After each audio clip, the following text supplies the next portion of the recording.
বাংলাদেশ নীতিতে দিল্লির রাজনৈতিক পরাজয়ে আমাদের চ্যানেলটি সাবস্ক্রাইব করে পাশেই থাকুন। মানবতা বিরোধী অপরাধে মৃত্যুদণ্ডপ্রাপ্ত স্বৈরাচার হাসিনাকে যে কোনো মূল্যে ক্ষমতায় রাখার পাশাপাশি খালেদা জিয়াকে ক্ষমতার বাইরে রাখতে সম্ভব সবই করেছে ভারত। এমনকি মিথ্যা মামলায় বিএনপি চেয়ারপারসনকে জেলে পাঠানোর সিদ্ধান্ত দিল্লি থেকেই এসেছিল বলে কূটনৈতিক মহলের ধারণা। দিল্লির ইচ্ছাতেই চলতে হবে ঢাকাকে ভারত সরকারের এমন মনোভাব প্রকাশ্যে এসেছিল 2008 সালের সাজানো নির্বাচনের পর। তখন দেশটির সাবেক সেনাপ্রধান জেনারেল শঙ্কর রায় চৌধুরী বিবিসিকে দেওয়া এক সাক্ষাৎকারে বলেছিলেন, ঢাকাকে আর দিল্লির রাডারের বাইরে যেতে দেওয়া হবে না। তার ওই ঘোষণা অন্তত টানা 15 বছর কার্যকর থাকতে দেখা গেছে। তবে জুলাই বিপ্লব সবকিছু উলটপালট করে দিয়েছে। হাসিনার পতনের সঙ্গে সঙ্গে বাংলাদেশের ওপর থেকে হারিয়ে যায় দিল্লির একচ্ছত্র প্রভাব। পরিবর্তিত এই পরিস্থিতিতে বাংলাদেশ নীতি নিয়ে নতুন করে ভাবতে হচ্ছে দিল্লিকে। যে খালেদা জিয়াকে কখনো বিশ্বাস করেনি দিল্লির নীতি নির্ধারকরা, তারই মৃত্যুতে শ্রদ্ধা জানাতে উড়ে আসেন ভারতের অন্যতম নীতি নির্ধারক পররাষ্ট্রমন্ত্রী এস জয়শঙ্কর। সঙ্গে আনেন প্রধানমন্ত্রী নরেন্দ্র মোদীর লেখা চিঠি। মোদীর চিঠিতে খালেদা জিয়ার ভূয়সী প্রশংসার পাশাপাশি রয়েছে ঢাকা দিল্লি সম্পর্ক উন্নয়নের বিশেষ বার্তা। এদিকে বিএনপির পাশাপাশি জামায়াত ইসলামীর সঙ্গেও নিবিড় যোগাযোগ রাখতে চাইছে দিল্লি। যা নিয়ে রাজনৈতিক ও কূটনৈতিক মহলে এখন চলছে ব্যাপক আলোচনা। খালেদা জিয়ার প্রতি গভীর শ্রদ্ধা ও সম্মান জানানোর পাশাপাশি জামায়াত দিল্লি ঘনিষ্ঠতার খবর প্রকাশ হওয়ার পর বাংলাদেশ ভারত সম্পর্ক নিয়ে শুরু হয়েছে নতুন আলোচনা। ভারত কি সত্যিই সম্পর্কের উন্নয়ন চাইছে, নাকি ভারতের সামনে এই মুহূর্তে কোনো বিকল্প নেই? সে প্রশ্নে রীতিমতো দ্বিধা বিভক্ত কূটনৈতিক ও রাজনৈতিক বিশ্লেষকরা। খালেদা জিয়ার মৃত্যু উপলক্ষে দিল্লির পদক্ষেপকে যদি রাজনৈতিক দৃষ্টিভঙ্গি থেকে না দেখার পরামর্শ দিয়েছেন পররাষ্ট্র উপদেষ্টা তৌহিদ হোসেন। পররাষ্ট্র মন্ত্রণালয়ের সংশ্লিষ্ট কর্মকর্তা, কূটনৈতিক ও রাজনৈতিক বিশ্লেষকরা পরিবর্তিত পরিস্থিতিতে ঢাকা দিল্লি সম্পর্ককে সতর্কতার সঙ্গে মূল্যায়নের উপর জোর দেন। তারা বলেন, জয়শঙ্করের ঢাকা আগমন এবং দিল্লি বাংলাদেশ ভবনে রাজনাথ সিংয়ের শোক বইয়ে স্বাক্ষরের ঘটনা একটি গুড জেস্টার। তবে এখনই বলা ঠিক হবে না যে তিনি তার অবস্থান পাল্টাচ্ছে। 2008 সালে ভারতের নীল নকশা অনুযায়ী একটি সাজানো নির্বাচনের মাধ্যমে স্বৈরাচার আওয়ামী লীগ এবং তথা হাসিনাকে ক্ষমতায় আনা হয়েছিল। ভারতের প্রয়াত রাষ্ট্রপতি প্রণব মুখার্জি তার আত্মজীবনীতে সেই সত্য তুলে ধরেছেন। 2014 সালের নির্বাচনেও সরাসরি হস্তক্ষেপ করে দিল্লি। ভারতের তৎকালীন পররাষ্ট্রমন্ত্রী সচিব সুজাতা সিং ঢাকায় এসে চাপ দিয়ে জাতীয় পার্টিকে ভোটে এনে একতরফা নির্বাচনের বৈধতা দিয়েছিলেন।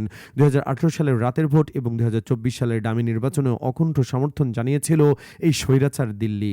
মোট কথা, হাসিনার টানা 15 বছরের অপশাসনের মূল কারিগর ছিল দিল্লি। বাংলাদেশের পররাষ্ট্রনীতির পুরোটাই নিয়ন্ত্রণ করা হতো সাউথ ব্লক থেকে। 2024 সালে জুলাই বিপ্লবে উৎখাত হওয়া হাসিনা ও তার সহযোগীদের শুধু আশ্রয় দেয়নি ভারত সরকার, বরং তাকে দিয়ে বারবার বাংলাদেশের সন্ত্রাস উস্কে দেওয়ার অপচেষ্টা করেছে। তথাকথিত হিন্দু নির্যাতনের মিথ্যা অভিযোগ তুলে বাংলাদেশকে অস্থিতিশীল করতে চেয়েছে ভারত।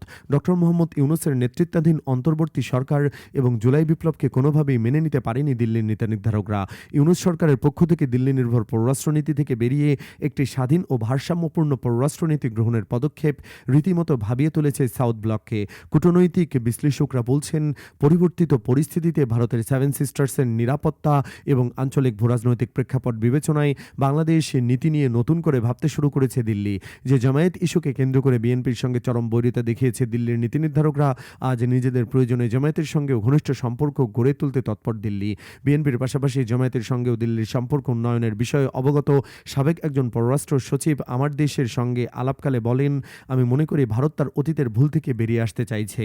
তাই তো 2024 সালের 5 আগস্টের পর বিএনপির পাশাপাশি জামায়াতের সঙ্গেও তারা সম্পর্ক উন্নয়নে অগ্রসর হয়েছে। তিনি বলেন, আমরা জানামতে ঢাকা এবং লন্ডনে জামায়াতের নেতাদের সঙ্গে ভারতীয় ঊর্ধ্বতন কর্মকর্তাদের একাধিক বৈঠক অনুষ্ঠিত হয়েছে। এসব বৈঠকের ব্যাপারে দুপক্ষেরই আগ্রহ ছিল। পররাষ্ট্র মন্ত্রণালয়ের সংশ্লিষ্ট কর্মকর্তারা এবং ঢাকা দিল্লি সম্পর্কের বিষয়ে দেখভাল করেন এমন একজন সিনিয়র কূটনীতিক আমার দেশের সঙ্গে আলাপে বলেন, দিল্লি যা কিছু করেছে তা তাদের জাতীয় স্বার্থের কথা বিবেচনায় নিয়েই করেছে। তাই দিল্লি তার বাংলাদেশের নীতি পরিবর্তন করে ফেলেছে তা ভাবার কোনো সুযোগ নেই। এই সিনিয়র কূটনীতিক আরও বলেন, দিল্লি তার আগের অবস্থান থেকে পুরোপুরি সরে এসেছে, এটা ভাবলে আমরা বড় ধরনের ভুল করব। আগামী নির্বাচনে সরকারকে চেপে রেখে কিভাবে ভারত তার স্বার্থ রক্ষা করবে তা নিয়ে ইতিমধ্যেই কাজ করছে সাউথ ব্লক। তাই আমাদের অত্যন্ত সতর্কতার সঙ্গে অগ্রসর হতে হচ্ছে। একই ধরনের মনোভাব ব্যক্ত করেছেন পররাষ্ট্র উপদেষ্টা তৌহিদ হোসেনও। তিনি গতকাল বৃহস্পতিবার সাংবাদিকদের সঙ্গে আলাপকালে বলেন, খালেদা জিয়ার মৃত্যুকে কেন্দ্র করে দিল্লির পদক্ষেপ তথা এস জয়শঙ্করের ঢাকা সফরকে রাজনৈতিক দৃষ্টিভঙ্গি থেকে দেখাই ভালো। তিনি বলেন, দক্ষিণ এশিয়ায় সব দেশের প্রতিনিধি এসেছেন, তাদের মধ্যে ভারতের পররাষ্ট্রমন্ত্রীও ছিল। তার সফর ছিল সংক্ষিপ্ত, কিন্তু তিনি পুরো অনুষ্ঠানটি অংশগ্রহণ করেন, তারপর চলে যান। এটা একটা ভালো জেস্চার, এ পর্যন্তই। এর চেয়ে বেশি কিছু খুঁজতে না যাওয়াই ভালো। জয়শঙ্করের বিষয়ে পররাষ্ট্র উপদেষ্টা আরও বলেন, আমাদের মধ্যে 1-to-1 কথাবার্তা হয়নি, সেই সুযোগও ছিল না। তার সঙ্গে আমার যেটুকু কথাবার্তা হয়েছে তা একেবারেই সৌজন্যমূলক, সেখানে কোনো ধরনের রাজনীতি ছিল না। জয়শঙ্করের সফর দুই দেশের বিদ্যমান উত্তেজনা কমাবে কিনা জানতে চাইলে পররাষ্ট্র উপদেষ্টা বলেন, এর উত্তর আগামী দিনে খুঁজতে হবে। তিনি বলেন, জয়শঙ্কর এসেছিলেন খালেদা জিয়ার প্রতি শ্রদ্ধা জানাতে। খালেদা জিয়ার বাংলাদেশ তো বটেই, প্রতিবেশী দেশগুলোতে বেশ ইতিবাচক ইমেজ ছিল। দক্ষিণ এশিয়ার সবাইকে তাকে শ্রদ্ধা এবং সম্মানের চোখে দেখেন। তার মৃত্যুতে সবাই শ্রদ্ধা জানাবেন, এটাই স্বাভাবিক। বুধবার দিল্লিতে বাংলাদেশ হাইকমিশনে যান ভারতের প্রতিরক্ষা মন্ত্রী রাজনাথ সিং। তিনি সেখানে খালেদা জিয়ার জন্য রাখা শোক বইয়ে স্বাক্ষরের পাশাপাশি তার প্রতি গভীর শ্রদ্ধা জানান। শোক বইয়ে রাজনাথ সিং লিখেছেন, সাবেক প্রধানমন্ত্রী ও বিএনপি চেয়ারপারসন খালেদা জিয়ার মৃত্যুতে ভারত সরকার এবং জনগণের পক্ষ থেকে আন্তরিক সমবেদনা জানাই। ভারতের সঙ্গে বাংলাদেশের সম্পর্ক জোরদারে বিশেষ অবদান রেখে গেছেন খালেদা জিয়া। ঢাকা দিল্লি সম্পর্ক জোরদারে তার অবদান আগামী দিনগুলোতে স্মরণ করা হবে। এদিকে ভারতের প্রধানমন্ত্রী নরেন্দ্র মোদী তারেক রহমানকে লেখা চিঠিতে খালেদা জিয়ার রাজনৈতিক অবদানকে শ্রদ্ধার সঙ্গে স্মরণ করেন। তিনি বলেন, বাংলাদেশের উন্নয়ন যাত্রা এবং ভারত বাংলাদেশ দ্বিপাক্ষিক সম্পর্ক জোরদারে খালেদা জিয়ার গুরুত্বপূর্ণ ভূমিকা ছিল। তার মৃত্যুতে যে অপূরণীয় শূন্যতা তৈরি হয়েছে তা পূরণ হতে দীর্ঘদিন সময় লেগে যাবে। তারেক রহমানকে উদ্দেশ্য করে মোদী আরও বলেন, আমি নিশ্চিত আপনার দক্ষ নেতৃত্ব বিএনপি তার আদর্শ এবং মূল্যবোধকে ধারণ করে এগিয়ে যাবে। সেই সঙ্গে ভারত ও বাংলাদেশের গভীর ও ঐতিহাসিক সম্পর্ক আরও সমৃদ্ধ করার ক্ষেত্রে খালেদা জিয়ার চেতনার পথ প্রদর্শকের ভূমিকা পালন করবে। চিঠিতে নরেন্দ্র মোদী 2015 সালে খালেদা জিয়ার সঙ্গে তার সাক্ষাতের কথা স্মরণ করেন।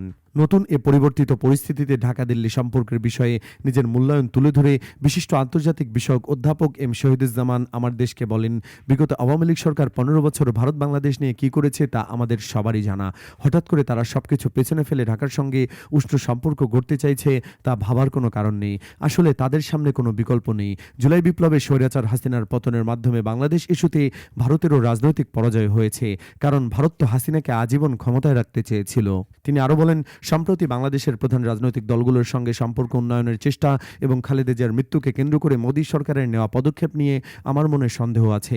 তারা বিএনপির পাশাপাশি যেভাবে জামায়াতের সঙ্গে যোগাযোগ রাখছে সেটা তাদের কৌশলগত পদক্ষেপ। এখানে জামায়াতও নিশ্চিতভাবে আগ্রহ দেখিয়েছে। এটা আসলে বিএনপিকে চাপে রাখার কৌশল। ভারত যদি সত্যিকার অর্থে বাংলাদেশের সঙ্গে সম্পর্কের উন্নয়ন চাইতো তাহলে জয়শঙ্কর প্রধান উপদেষ্টার সঙ্গে দেখা করতে আগ্রহ দেখাতেন। ভারতের ভয় হচ্ছে চীন এবং পাকিস্তানের সঙ্গে বাংলাদেশ যেন কোনো কৌশলগত চুক্তি না করে। তাছাড়া তারেক রহমান ভারতের সঙ্গে ঘনিষ্ঠ হবেন কিনা তাও একটি বড় প্রশ্ন। এই মুহূর্তে বাংলাদেশের জনগণ অত্যন্ত ভারত বিরোধী।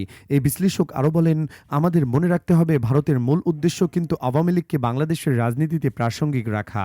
তাই দিল্লি মূলত সব দলের সঙ্গে সদ্ভাব রাখার কথা বলছে। সবকিছুই মূলত আওয়ামী লীগকে একটি নতুন জীবন দেওয়ার জন্য।